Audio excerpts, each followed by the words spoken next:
ठीक है, नेक्स्ट हम देख रहे थे रूल्स एंड कैप्शंस। तो कहते हैं डिजाइनिंग फॉर्म में हम रूल्स का यूज करते हैं। रूल्स यानी कि लाइंस होती है जिसकी हेल्प से आप इजीली रीड एंड राइट कर सकते हो डाटा ग्रुप्स को। जैसे ये लाइंस बना रखी है हॉरिजॉन्टल और वर्टिकल, ठीक है। तो ये डिवीजन प्रोवाइड कर देते हैं ग्रुप्स में कि आप इसके अंदर सिग्नेचर एंड वेरिफिकेशन ही फिल करेंगे, इसके अंदर बॉडी में जो आप इन्फॉर्मेशन देना चाहते हैं वो फिल करेंगे।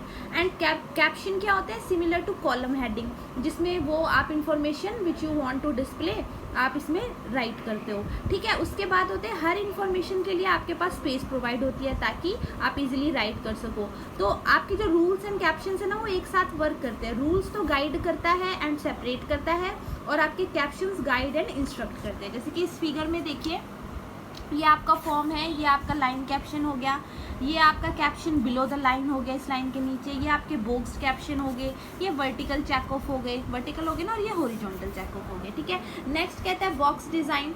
तो वो कहता है कि बॉक्स जितना भी पॉसिबल हो सके, जो सबसे एडवाइजेबल और सबसे मोस्टली यूज होता है बॉक्स, वो होता है आपका the box style rule with caption in the upper left corner, यानी कि जिसमें कैप्शन क्या हो आपके अपर लेफ्ट से स्टार्ट हो, ठीक है। उसके बाद कहता है कि जो बॉक्स डिज़ाइन है आप उसका साइज़ क्या कर सकते हो, 25 to 40% कम भी कर सकते हो, ठीक। अपने हिसाब से आप इन बॉक्सेस के साइज़ को क्या कर सकते हो, कम या बढ़ा सकते हो, कम भी कर सकते हो, ज़्यादा भी कर सकते हो। नेक्स्ट कहता है size and shape of the spaces की जो भी आप डाटा इन्फॉर्मेशन यूज़र से फिल करवाना चाहते हो तो उसके लिए आपको अप्रोप्रिएट सफिशिएंट स्पेस प्रोवाइड करनी होती है, ठीक है। The kind of data will determine the shape, कि जिस हिसाब का डाटा फिल करना है। सपोज करो आपको 4-5 लाइन में डाटा आएगा तो स्पेस थोड़ी ज़्यादा दोगे, 1 पॉइंट में ही ख़त्म हो जाएगा, या आपको फ्रेजेस में लिखना है तो उस हिसाब से आप शेप और साइज़ वर्ड्स के हिसाब से हॉरिजॉन्टल डायमेंशन में या वर्टिकल डायमेंशन में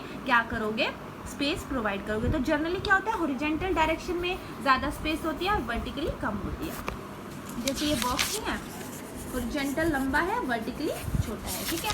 उसके बाद नेक्स्ट है ballot box and check of design की। आपको पता है जब आपके क्वेश्चंस का आंसर यस नो में, ठीक है, होना चाहिए तो आप क्या करते हो, अपनी राइटिंग बच जाए, राइटिंग की स्पेस बचाने के लिए, या फिर आप सिर्फ आपका यस नो का ही रिप्लाई करना है तो आप चेक बॉक्स बना सकते हो, बैलेट बॉक्स बना देते हो, जिससे आपका अमाउंट, ग्रेट अमाउंट में आपका स्पेस भी बचता है एंड सेकेंडली आपकी राइटिंग की अमाउंट भी कम होती है, यूज़र को कम लिखना होता है। जैसे कि आपने ये चेक्स बटन बना दिए इधर और ये ऐसे इधर, ठीक है।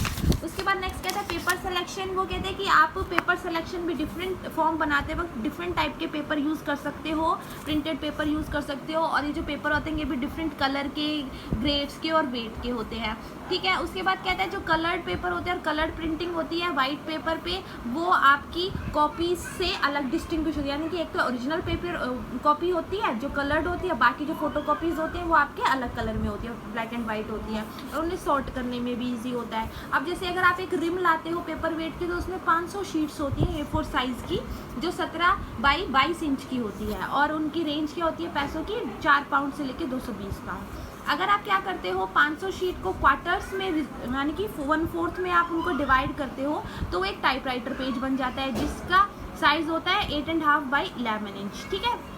तो जिस हिसाब से आपको क्या करना है, पेपर यूज़ करना है, अपने फॉर्म को यूज़ करना है, यानी कि फॉर्म में आपको जिस हिसाब का पेपर लेना है, लाइट वेट लेना है, हैवी वेट लेना है, कलर्ड लेना है, सिंपल वाइट लेना है, तो आप वो पेपर सिलेक्शन कर सकते हो। उसी के हिसाब से उसकी कॉस्ट होगी और उसी के हिसाब से कॉस्ट डिफरेंस आएगा, है ना। हैवी वेट का ज़्यादा रेट होगा, लेस वेट पेपर लोगे, हल्के शीट लोगे तो उसका कम होगा, ठीक है। पोस्ट कार्ड का पेपर फॉर्म बनाओगे तो उसका कॉस्ट ज़्यादा होगा, ठीक है। नेक्स्ट है कॉस्ट कंसिडरेशन की। वो कहते हैं कि जब आप फाइनली डिसाइड कर लिया है कि आप वेरियस कॉस्ट फैक्टर को ध्यान में रखते हुए कि आपको एक फॉर्म प्रोड्यूस करना है, तो कहता है कि हमें क्या करना चाहिए कि ज़्यादा से ज़्यादा जितना पॉसिबल हो सके जो कॉस्ट फैक्टर है ना वो आपका मिनिमम ही होना चाहिए। ज़्यादा महंगे फॉर्म बनाओगे तो लॉस आपका और आपके सिस्टम का ही होगा। तो वो कहता है कि कुछ फैक्टर्स होते हैं कॉस्ट रिड्यूस करने के, वो क्या होते हैं, using standard size and weight paper,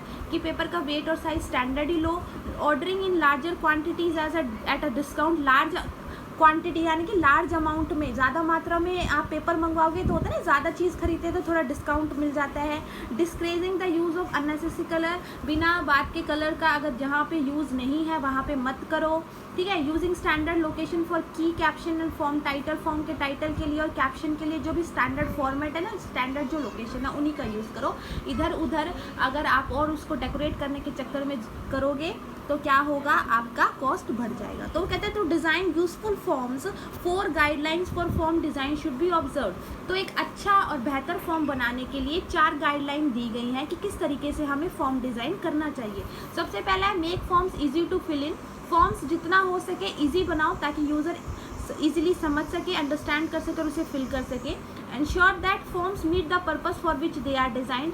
ये नहीं है कि आपने फॉर्म तो बनाया बैंकिंग का, उसमें इंफॉर्मेशन मांग रहे हो या जो भी आपको डेटा चाहिए वो इररेलेवेंट हो, वो चाहिए मांग लिया आपने स्टूडेंट का, तो वो गलत है। तो जो भी फॉर्म बनाओ तो ये इंश्योर करो जिस पर्पस के लिए वो फॉर्म डिज़ाइन हुआ है वो उस पर्पस को पूरा करे।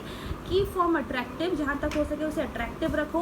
उसके बाद design form to ensure accurate completion, यानी कि इस तरीके से फॉर्म बनाओ जिससे आपको वो फॉर्म भी पूरा कंप्लीट हो जाए और साथ साथ आपको पूरी एक्यूरेट इन्फॉर्मेशन भी मिले, ठीक है। लास्ट टॉपिक है आपका फॉर्म कंट्रोल। वो कहता है managing the 100 of forms in a typical organisation requires a form control programme.